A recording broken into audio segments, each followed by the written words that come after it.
It's been quite a while, hasn't it? How's it going, chumps, and welcome back to another Persona 5 video. Yes, I know it's been quite a while, and in that time I got a new microphone, so I don't sound as stupid as I used to. But same old dumb Persona player, we're going to get into the gameplay, and hopefully I don't simp this episode. Our first action of the episode is to get rejected by Makoto, because apparently we're not charming enough. I then spend some time with Hifumi and level her up to level 5, she's one of the most useful confidants in the game. I then spent some time with Oya to remind you that she is actually a character in the game for some reason. Like, her confidant is completely useless. What is the point? I don't know if many of you know, but in Persona 5 Royal there's like darts, and if you play darts you can increase like the baton passes and make them better, so I'm just gonna fucking play darts. Yeah, and Morgana as a cat can also play darts. Like, how does that work? Does he like throw it from his mouth or something like that? I don't know. Please tell me how Morgana as a cat can throw darts, because I would like to fucking know. I don't know. What is the logistics? You know, darts is frustrating when you forget about the plot of the game, because if you remember the last episode, Futaba helped us destroy her mum, and then she's going to help us cleanse Medjed, which I completely forgot about. So when she does that, you get to clean her room for some fucking reason. So, yeah, we get to progress the story finally. After the Medjed cleanse, we get another flashback with Sai, which means we level up her confidence to level 3. And she also reveals the next target of the Phantom Thieves, which is Okumura. I then go on a date with Hifumi to the top of this big tower thing, and then I level up to level 6. We then get another dream sequence where we meet with Big Nose Guy, and this levels up our confidant again. But I don't know why I keep having these fucking nightmares, bro. So from here on out, the plot just becomes really fucking goofy. Like, we try and make Futaba more confident because, you know, she's like the average League of Legends player. She doesn't go outside, so our plan is to try and work her up to going outside, but then, like, we decide to go to the beach, and it's all really weird, and, like, it's that stereotypical scene in the anime where all the characters are, like, at the beach, and then the guy's like, oh my god, there's like a woman in a bikini, and it's all really cheesy, and it just, no. Near the end of our time at the beach, Futaba receives a Vietnam flashback, and I was going to include a clip of, like, you know, the stereotypical choppers and guns, but I think it's copyrighted, but you get the idea of Futaba's Vietnam flashback. I try and spend some more time with Hifumi, but apparently I'm not smart enough. I don't have enough knowledge, so that's a piss take. Futaba and I plan on going to a trip to this game store in Akihabara. And that's not even the best part of this. The best part of this is you unlock the maid cafe by going to Akihabara. So, yeah, maid cafe. And also there's another confidant to unlock, which we'll get to later, but maid cafe is more important. Oh yeah, and we also unlock Futaba's confidant. Back at school, me and Ryuji walked past a totally not important character. It was at this moment that I realised I had a lot of Mementos quests built up, and also one for Kawakami, so I thought this is highest priority, so I better get these done as quick as I can. So, Mementos it is.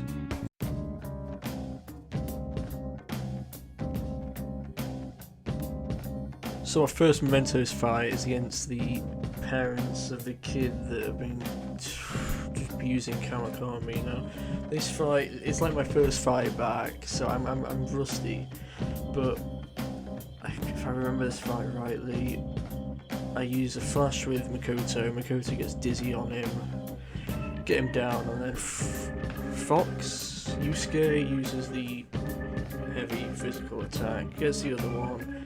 We lose Morgana, but that's no big loss, because I fucking hate Morgana. Fuck Morgana. Makoto goes down, but this fight's easy enough. It's not that challenging, bro. Like, first attempt.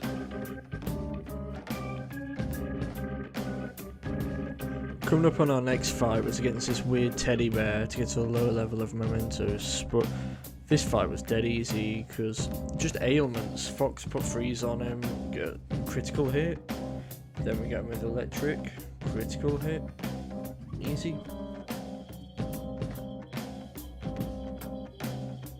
Just before I leave Mementos, there's a fusion alarm, so I decide to fuse Anubis. I also do some other stuff, but it's not really important. I'm not going to use most of these personas going forward. I think Shikioji is the only persona I use, like, most of this playthrough, and that's because he's just resists everything, he's a beast. Back home now, and I decide to read a book while Makoto goes over her sister's computer and checks for files on the Phantom Thieves. I don't know what she's doing, she just does it. When I get home after the next day at school, Ketchy is waiting in LeBlanc for me, and we have to take him out on a date to the hot springs, and I'd like to put some romantic music here like Careless Whisper, but I don't have the music budget for that, so you're just gonna have to imagine it. And after this weird date, we level his confidant up to level 6. The next day I want to start Shinya's confidant in this new place we got to. I've already forgot the name of it, that's how important it is, but I want to start Shinya's confidant, but I forgot you have to go to Mementos and do a whole side quest first, so that's in my plans. Disappointed I wasn't able to do Shinya's confidant, I decided to go to the maid cafe instead, because when in Rome... You know, I didn't realise how high my Chihaya confidant was until I met with her and decided to level it up. I was like, whoa, I'm level 7, and it was just... Yeah, I'm just high in this confidant. It's an important confidant. I ain't complaining about it. I didn't realise I'd spent that much time with this woman, bruh. The next day I decide to level up Sojiro's confidant, and while we're levelling it up, a man comes in claiming to be Futaba's uncle, and tries to regain custody of Futaba, but I eventually kick him out and we level up his confidant to level 4. A few days later there's a school trip to Hawaii, and to basically sum it up, we go to Hawaii, we fail the Riz, and I go on a date with Hifumi, so I think I won this one, but there's some like plot about a Big Bang Burger that goes on. It's not really important, well no it is important, but it's just, the story from here is really slow unfortunately, so I'm going to try and sum it up quickly and just get to the good parts. Near the end of our trip to Hawaii, I get jump scared by Kasumi. Hello there. Hello there.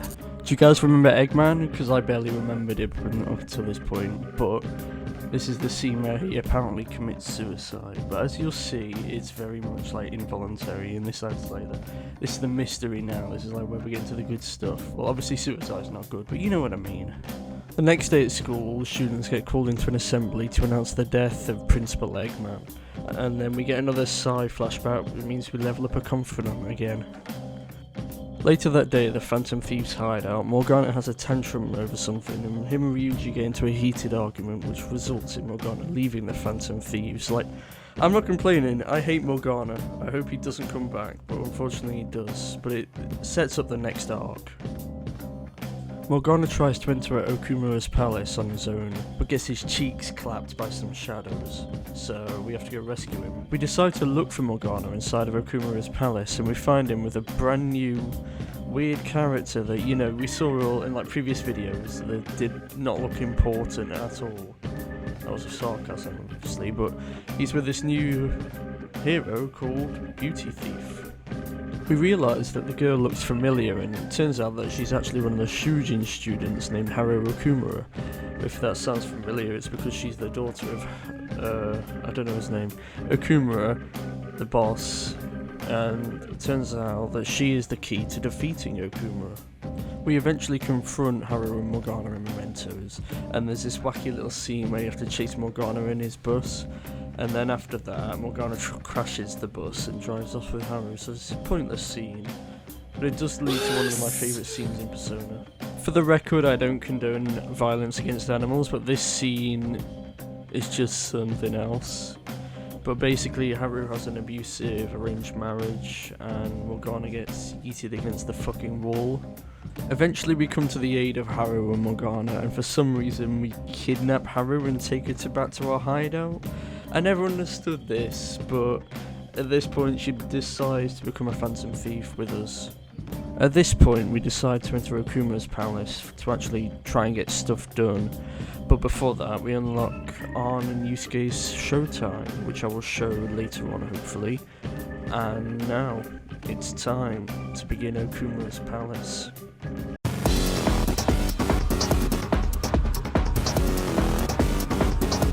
Don't you just love that weird industrial music for Okumura's palace? It's definitely one of my least favourite themes of the whole series, but my favourite's coming up next, so rejoice. But here we are in Okumura's palace. I wanted to use Haru straight away in my party because she's quite strong, but Morgana says she's too weak, but we don't listen to Morgana because fuck Morgana. Okumura decides to show himself to us early, along with Haru's arranged marriage guy. And this is where we get to use Haru for the first time, and this fight is a fucking joke because the dickhead husband is actually weak to Haru's psychic abilities, so this fight is just easy. It's so easy.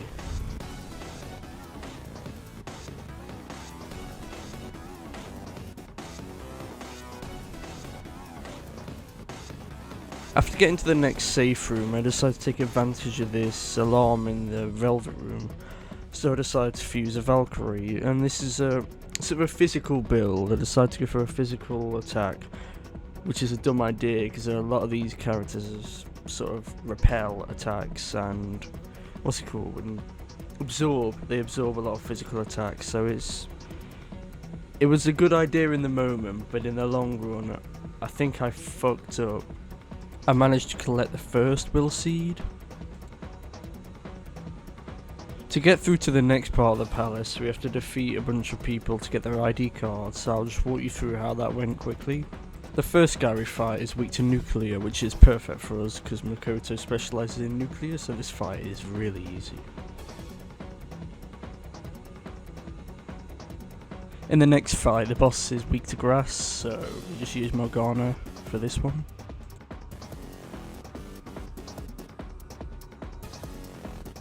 Our third and final mini-boss was this guy, and he was weak to psychic, which Haru specialises in, so that's why I put her in the team. She's also a really good character all round. She has a few good abilities, and you'll see me use them later in these fights. I then collect the second will seed. This next part, after we collect the second will seed, it's got like a time trial type area, so you have to like keep making machines go faster, and you have to like dart through these different mazes, and it's really annoying. Like, this is part of why I don't like this dungeon. There's worse parts, but we'll get to them. But this dungeon is my least favourite. I don't know if I've mentioned that already, but I'm going to keep mentioning it because I really don't like this one. After some time, I get a Velvet Room alarm, which is when I decide to fuse Atropos. Now, if you've ever played Shin Megami Tensei 3, you know that Atropos is one of the three sisters you have to beat in this one area, and it's so annoying. But I'm thinking of doing a Shin Megami playthrough, but that's if I can actually get this series done first, so fingers crossed we can get a Shin Megami series. I regret to inform you that this is one of my few slip-ups this episode. Only two, isn't it? Yeah. Oh no, oh fuck! What just happened? I died. So for this next area, there's a few waves of enemies that keep spawning and spawning, but it's not difficult, it's just annoying. So most of these enemies were weak to Psychic, which Haru specialises in, obviously. So this was just annoying, but it was easy, if you get what I mean. So, it's just easy. This next and final area is my least favourite part of this dungeon, and I cannot explain how much I hate this area. So basically you have to go through like these tubes that take you through space, like back and forth, just to open more tubes to go through more space back and forth. And you have to do this 3 times, and it took me about an hour to do, just because I didn't want to look at a YouTube video, but then if I didn't, it would take longer. So it took me a while to do this, but I did get it done. But as you'll see in a minute, we'll get the third will seed. Now at this point, things would get a little out of hand. I was running low on SP, I was running low on health, all my characters were sort of just in a bad spot, and I thought the best thing to do was to escape the palace and come back the next day, just because we were running low on all sorts of items. And this kind of annoyed me because I wanted to get it all done in one day, just like the other palaces, but you know, it gives us a chance to rest and rejuvenate, and we'll go back the next day. The next day I went to Takemi's clinic just to pick up some healing items and some like dizzy removal stuff. I also bought some SP adhesives which periodically regenerate SP, and these are very useful, very useful. So back in the palace now, and our first order of business is to get the third will seed, and from my previous run of this game I remember that this guy is weak to wind, so I'm just going to exploit that. I also used some status effects, used some nuclear abilities that Makoto has, and This is one of the easier ones we've done so far, so I can't complain. After about half an hour of struggling, I'd finally made it to the final room. So the only thing left to do was to go back home and write a calling card. Before I did that, I decided to do some persona fusions, and I fused a few personas. With the route to the treasure secure, I made it outside the palace. The night before the boss fight, I decided to craft some Molotov cocktails, and the next day we enter Okuma's palace to begin the boss fight.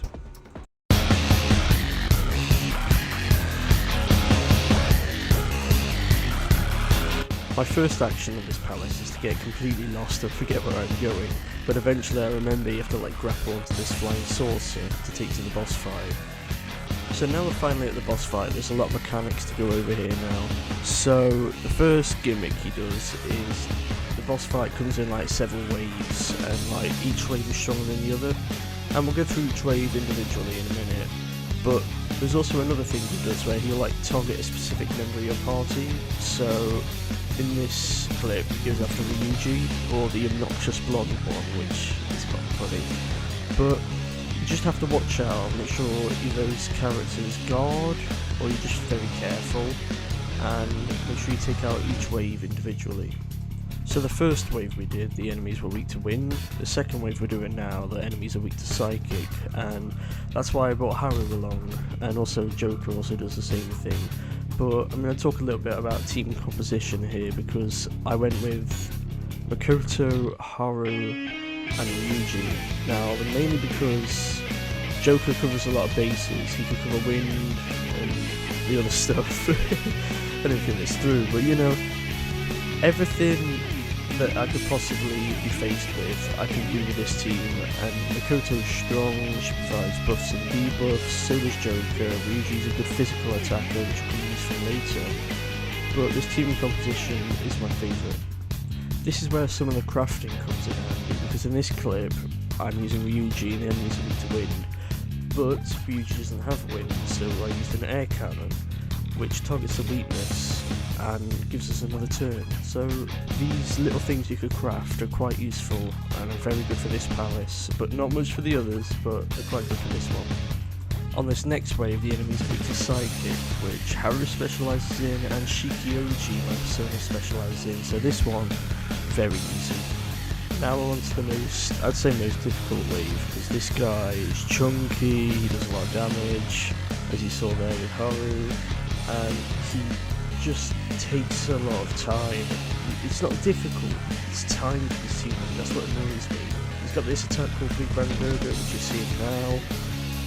It does a lot of damage, and even while I was guarding it takes out Haru, but luckily I get a technical hit, and just with some hard work, dedication, he goes down. The last obstacle in this boss fight, if you can even call it an obstacle, is a robot Haru, and this fight's really easy. You just hit her a bit, and then she does a dreamy ball and blows up, so this is basically the boss fight over. We give Okuma the finishing blow, and that's the boss fight completed.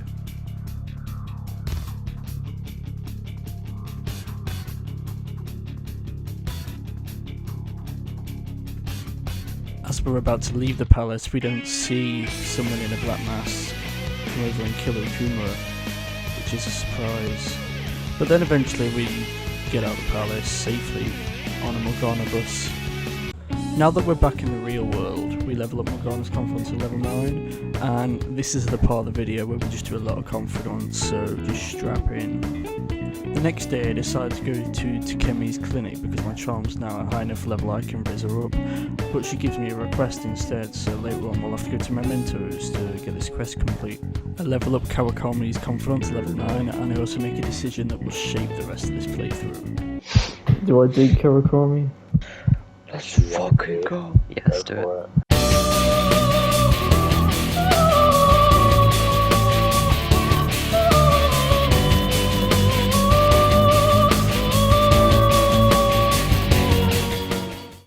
After the single greatest moment in human history, I invite Maruki to my cafe, and I level up his confidant to level 6.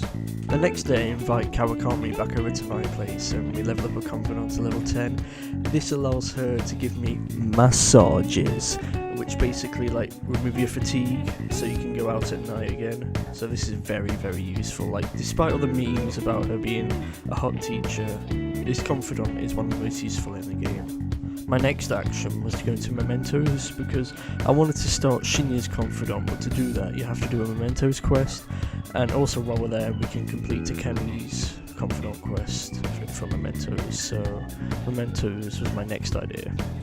Our first Mementos fight is against a doctor that's trying to shut down Takemi's clinic, and we get really lucky when Ryuji hits a really powerful hit, which basically makes the fight a joke. I think we were over leveled and we've done this a bit too late into the story, but easy fight either way. Our next fight is against a floor boss, which means we have to defeat him to get to the next floor. So this guy was tanky and chunky and he was taking a lot of hits, but luckily Joker's persona Valkyrie got a really lucky death bound, and this seals the win. The next boss we had to fight was like the last. It was just chunky, taking a lot of damage, and just like the last boss again, Valkyrie hit a very lucky death bound, which made this so much easier. Our next and final fight is against the video game hacker, and this is the one you have to beat to start Shinya's confidant, but the whole gimmick with this fight is that every attack you do, you miss. So eventually you just have to keep attacking until you get pulled out of the fight, and then you can go start Shinya's confidant. Back in the real world now, and I start my night off by getting a massage from Kawakami, and this allows us to do more during the night. I then spend some time with the least valuable confidant and level up a confidant level to level 3. The next day I finally meet Shinya, and I begin his confidant, which is a tower confidant, which gives us some very valuable features later on in the game. And finally I level up Mishima to level 9. So this marks the end of the video, and thank you for sticking with me, being so patient with the uploads. I've been busy, I've been a bit overwhelmed with university and all sorts of stuff like that, and this video took a while, but I'm very thankful for my subscribers, and thank you very much for sitting through this. I don't know many people who could sit through this whole thing, and I thank you if you did. If you made it this far, please let me know. So thank you for being a supporter, and I'll see you in the next one. Thank you out.